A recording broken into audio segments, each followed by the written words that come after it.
Okay, so today we will be revising cell.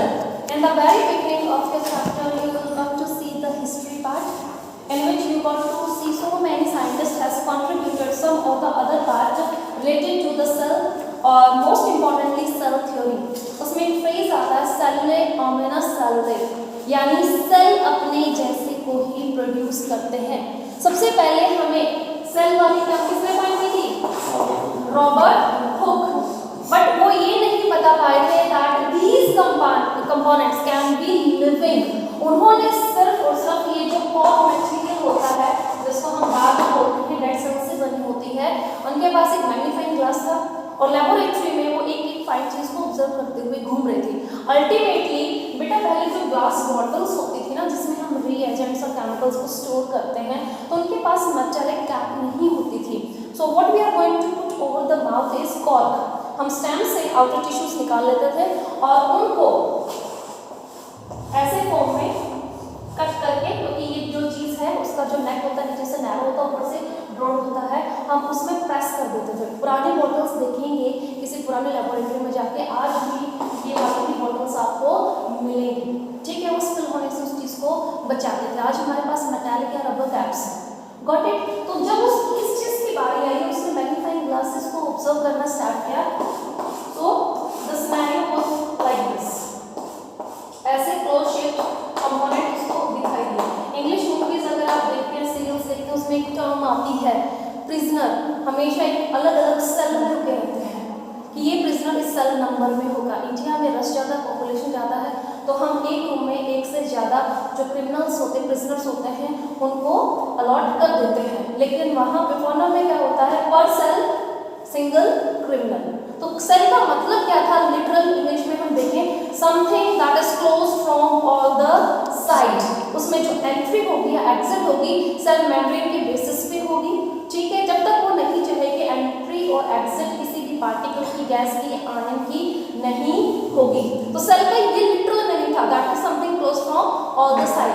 लेकिन ये जो हमारे लिवन हुक थे, उन्होंने पहली बार ये ऑब्जर्व किया कि जब वो पॉन्ड वाटर को एनालाइज कर रहे थे कि एक्चुअली जो बैक्टीरिया उसमें मूव कर रहा था, प्रोटोजोआ मूव कर रहा था, उसमें उन्होंने देखा कि something close like structure is there and they are capable of motility. ये लोकोमोशन कर सकते हैं, इनमें फ्लैजेला है, वो मूवमेंट भी कर सकते हैं. तो यहाँ पे उन्होंने देखा कि सारी जो लिविंग ऑर्गेनिज्म है ना, फिर उन्होंने टिश्यूज हैं, लीफ है, फ्लावर है, उनको बाइसेक्ट करना स्टार्ट किया और ये देखा कि जितने भी लिविंग ऑर्गेनिजम्स हैं, ये जो हमारा सेल कंपोनेंट था जो रॉबर्ट हुक ने पॉइंट किया था, ये चीज हर एक में क्या है? कॉमन है. धीरे धीरे हमारे पास जैसे रुडोल्फ है, शा है, उन्होंने आगे चल के इस चीज को एक्सपेंड किया because we do not know कि कंपोनेंट, ये जो हमारा क्लोज स्ट्रक्चर, ये आया कहाँ से है. तो उन्होंने एक बहुत इंपॉर्टेंट कॉन्ट्रीब्यूशन सेल थ्योरी में दिया था. सेल थ्योरी के बेसिकली 3 पॉइंट है. All living things are composed of cell. Second thing, आए कहाँ से?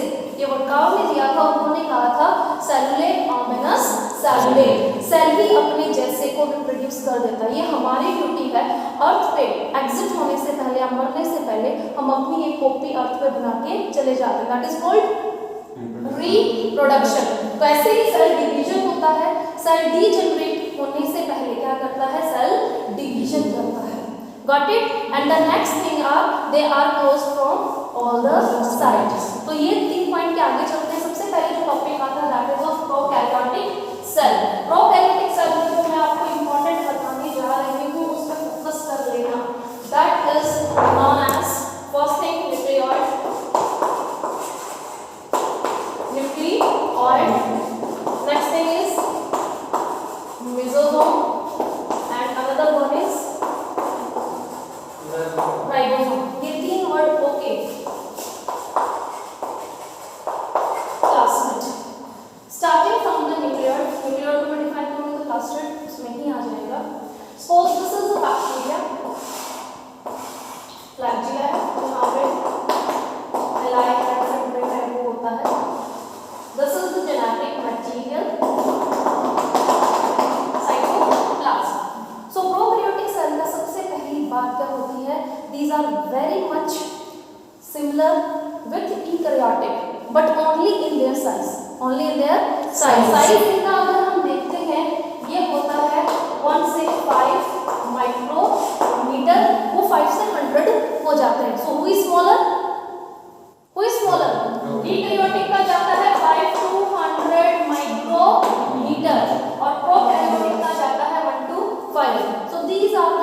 स्मॉलर। साइज की बात मैंने आपको की थी कि उनमें सिमिलरिटी क्या है कि सिर्फ बाहर से अगर आप देखेंगे वो भी कुछ क्लोज ही लगता है और ये भी कुछ क्लोज ही लगता है, बाकी हमें कुछ भी मिलता जुलता नहीं है। P for prokaryotic, P for primitive या प्रिमिटिव याद नहीं रहता है तो P फॉर पहले। लाइफ की जब शुरुआत हुई थी तो स्टार्टिंग में हमारे पास एडवांस यूकैरियोटिक सेल्स बनके नहीं आए थे। कौन से सेल सबसे पहले बने थे? प्रोकैरियोटिक। हम बायोलॉजिस्ट क्या मानते हैं कि लाइफ की शुरुआत कहाँ हुई थी? वाटर में हुई थी। आपने 10th में एक एक्सपेरिमेंट भी ये ओरिजिन ऑफ लाइफ के नाम से पढ़ा होगा, मिलर एंड यूलर एक्सपेरिमेंट। उस टाइम की जो गैसेस थी they have actually combined at a high temperature, जिनसे क्या बने थे? Carbohydrates and protein. ये बायोमोलिक्यूल्स आपस में क्या हुए? बाइंड हुए, जिससे कि हमारे कंपोनेंट्स बने मैक्रो बायोमोलिक्यूल्स, कार्बोहाइड्रेट्स हैं, लिपिड्स हैं, प्रोटीन है, और धीरे धीरे उन्होंने सेल के जो ऑर्गेनील्स हैं उनको बनाना स्टार्ट कर दिया। सो प्रोकैरियोटिक सेल में बेटा अगर आप देखेंगे कुछ भी ऑर्गेनाइज्ड नहीं है, it is just like a open hall. अगर हम बीच में से जो सारी वॉल्स हैं इनको हटा लें और लास्ट से लास्ट कॉरिडोर तक देखें, ये दो वॉल रख लेते हैं, ठीक है, बीच में पार्टीशन की दीवार को हटा लेते हैं, तो क्या आपको पता चलेगा 11th मेडिकल कहाँ टर्मिनेट हो रही है, कहाँ दूसरी क्लास स्टार्ट हो रही है? ठीक है, कोई भी बच्चा मिक्स एंड मैच हो सकता है। तो ऐसे ही इनकी क्या होती है? Boundary. Organelles are not covered with their membrane. Classes होंगी इस कॉरिडोर में, लेकिन हर एक की कोई डिफाइंड बाउंड्री नहीं है। Organelles are membrane less. समझ में आ गया? ठीक है, और जैसे ही हम बाउंड्री लगा देते तो रेस्ट्रिक्शन हो जाती है कि भाई 11th मेडिकल यहाँ तक है, वहाँ से दूसरी क्लास स्टार्ट हो जाती है। ऐसा हमें कहाँ स्ट्रक्चर देखने को मिलता है? यूकैरियोटिक सेल में। ऑर्गेनल्स हैं वेल डिफाइंड है, सब अपनी अपनी मेम्ब्रेन लेके वहाँ पे बैठे हुए हैं। लाइसोसोम जब टर्मिनेट होता है आपको पता चल जाएगा, न्यूक्लियस कहाँ से स्टार्ट हो रहा है, कहाँ पे एंड होगा, वो भी आपको पता चल जाएगा। Next thing is nuclear. Nuclear membrane को अगर हम हटा दें, सिंपल फॉर्म में बेटा मैं बताने की कोशिश कर रही हूँ, nucleus minus its membrane equal to nucleoid.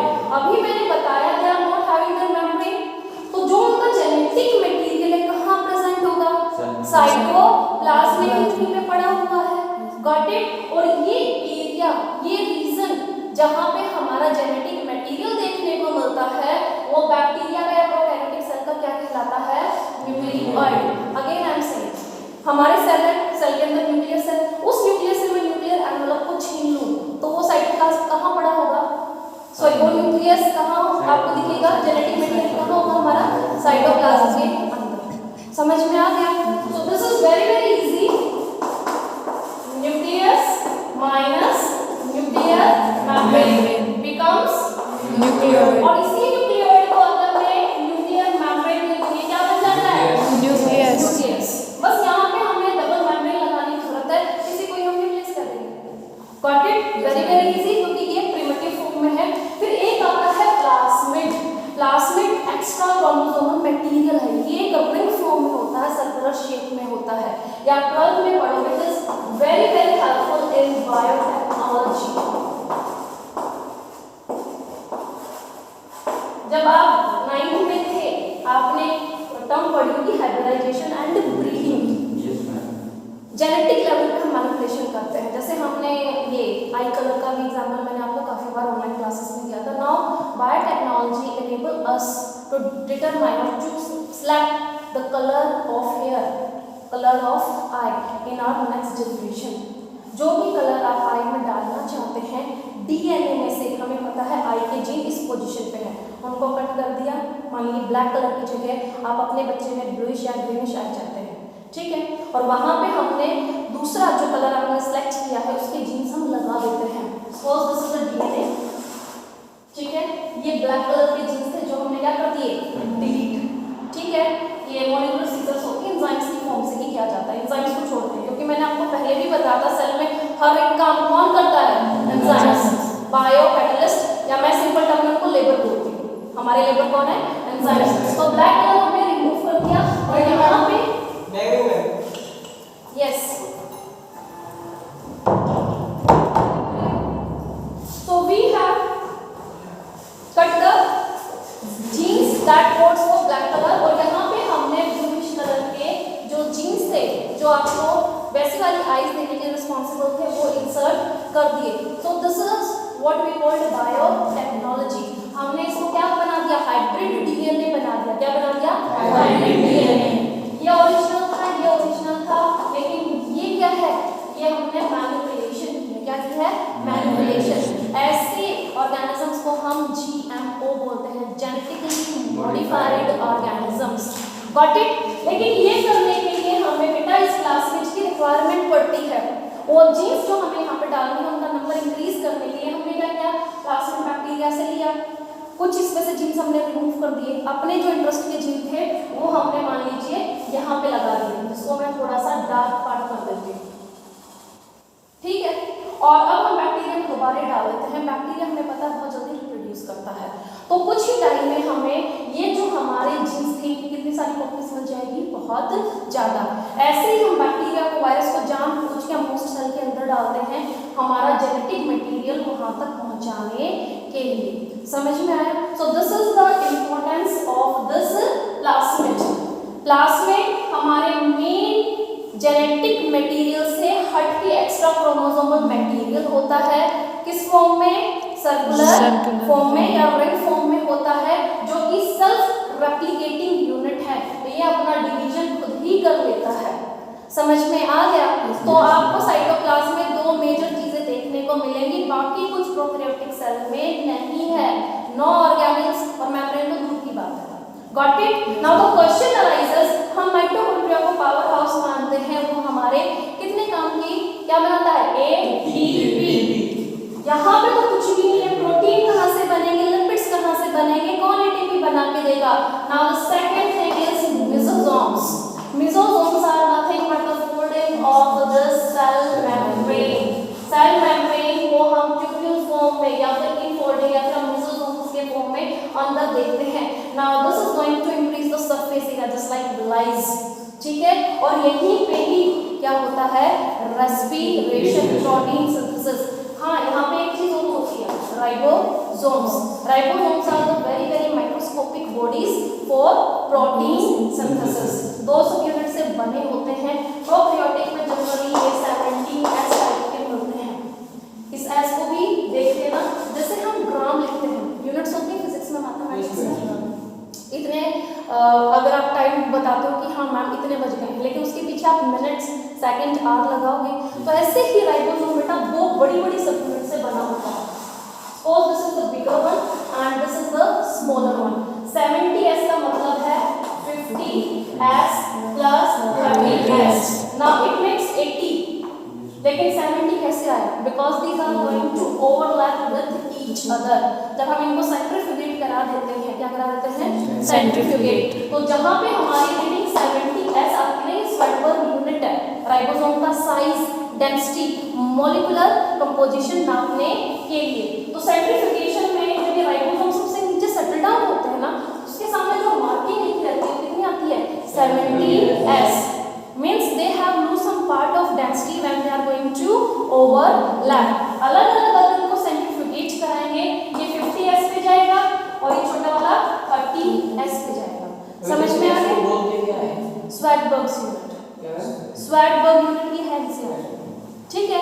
जैसे मैंने अभी आपको बताया ना, डिस्टेंस के लिए हम किलोमीटर बोल रहे हैं, मीटर बोल रहे हैं, तो डेंसिटी को जनरली लिविंग ऑर्गेनिज्म की जो डेंसिटी है, या फिर हम ऑर्गेनिल्स बोल सकते हैं, उनकी डेंसिटी को नापने के लिए हम केजी का यूज नहीं कर सकते, ग्राम का यूज नहीं कर सकते। तो हमने एक नई यूनिट निकाली, क्या है वो? स्वेटबर्ग यूनिट, ठीक है। तो ये हमारे जो यूकैरियोटिक सेल्स होते हैं उनमें आते हैं 80S वाले, 60 plus 40। समझ में आ गया? Mesosomes are very very important, क्योंकि मेन जो फंक्शन होते हैं प्रोकैरियोटिक सेल के वो मेसोसोम की हेल्प से होते हैं।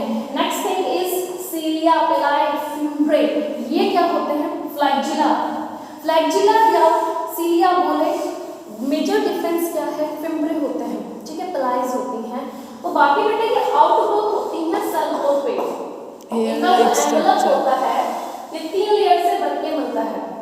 Glycoprotein, after that we are having cell membrane, और इन दोनों के बीच में, ग्लाइकोप्रोटीन और सेल मेम्ब्रेन के बीच में क्या होती है? Cell wall. क्या होती है? Cell wall. और बैक्टीरिया टू बैक्टीरिया इनकी जो थिकनेस है वो वेरी करती है। हम बैक्टीरिया को पहचानने के लिए ग्राम स्टेन की हेल्प लेते हैं। जिनकी थिकनेस ज्यादा होगी वो स्टेन को क्या कर लेंगे, एब्सॉर्ब कर लेंगे। उनका जो कलर है वायलेट, आप बोल सकते हैं ब्लूइश कलर का जो स्टेन है वो आपको ऑब्जर्व होगा। तो उस बैक्टीरिया को हम क्या बोलते हैं, ग्राम पॉजिटिव। ठीक है, सेल वॉल उसकी थिक है। जिसमें ये तीनों layer glycoprotein, then we are having the cell wall, after that cell membrane thin होगी तो वो स्टेन को इतने अच्छे से एब्सॉर्ब नहीं कर पाएंगे, कलर शो नहीं होगा। ऐसे बैक्टीरिया को हम क्या बोलते हैं, gram negative. Got it. Ribosome की मैंने बारे में आपको बता दिया। नेक्स्ट थिंग इज इनकल्शन बॉडीज, यानी साइटोप्लाज्म में कहीं कहीं आपको ढेर से पिगमेंट देखने को मिलेंगे। कहीं पे फॉस्फोरस इकट्ठा हो रखा है, कहीं पे आपकी कीटोन बॉडीज इकट्ठी हो रखी है। यहाँ पे ये जो चीजें हैं इन एरियाज को हम क्या बोलते हैं, इनकल्शन बॉडीज। अगेन वेसिकल नहीं है, वेसिकल तो हम मेम्ब्रेन बाउंड स्पेस को बोलते हैं। इनका एक ग्रुप सा कहीं पे अगर आपको आयंस का सोल्ट का मिल जाता है ना तो फिर हम उनको क्या बोलते हैं, इनकल्शन बॉडीज। Got it. तो ये तो था प्रोकैरियोटिक सेल के बारे में। इंपॉर्टेंट मैंने बता दिया है plasmid, how it is differ from main genetic material, इसका यूज क्या है। ठीक है, क्या यूज होता है इसका, बायोटेक्नोलॉजी। रैपिड हमें जीन्स की कॉपी दे देता है। एक ही जीन हम लेके घूमते रहे, उसी पे एक्सपेरिमेंट करेंगे, मान लो एक्सपेरिमेंट फेल हो गया, फिर से हम दूसरा आइसोलेट करेंगे। बेटा ये बहुत ही ज्यादा हैक्टिक प्रोसेस होता है। ठीक है, बहुत ज्यादा एक्सपर्टीज टेक्निक इसमें रिक्वायर्ड होती है। तो हम क्या करते हैं, पहले अगर ब्लू आइज वाले जीन है हम उनकी मल्टीपल कॉपीज बना लेते हैं। क्या बना लेते हैं, मल्टीपल कॉपीज। कि एक फेल हो गया कोई नहीं, फिर हम दूसरा सैंपल से काम चला लेंगे। सैंपल ही एक होगा तो it is next to impossible कि एक ही बार में आपका जो हाइब्रिड डीएनए है वो बनकर रेडी हो जाए। फिर इस हाइब्रिड डीएनए को जो हमने इतना डीएनए लिया था उसको हम फिर से प्लाज्मिड में इंसर्ट करते हैं कि ताकि इसके सैंपल्स हमें मल्टीपल नंबर में मिल जाए। मेसोसोम हर एक फंक्शन भी करने के लिए रेप्लिकेशन में भी हेल्प करेगा, प्रोटीन सिंथेसिस में भी हेल्प करेगा, मोस्ट इंपोर्टेंटली रेस्पिरेशन। माइटोकॉन्ड्रिया का काम यहाँ पे कौन कर रहा है, मेसोसोम। राइबोसोम की मैंने आपको टाइप बता दी, इसका S इसको डिनोट करता है। और प्रोकैरियोटिक सेल में कौन से वाले होते हैं, 70S। बाकी इसमें आपको कुछ भी देखने को नहीं मिलेगा। यूकैरियोटिक सेल में जो सबसे इंपॉर्टेंट है वो है गोल्गी एपैरेटस और माइटोकॉन्ड्रिया। राइबोसोम का तो टॉपिक बल्कि इसमें ही कवर हो गया था। गोल्गी एपैरेटस में बेटा आपको ये जो दो फेस है वो पता होने चाहिए, सिस एंड ट्रांस।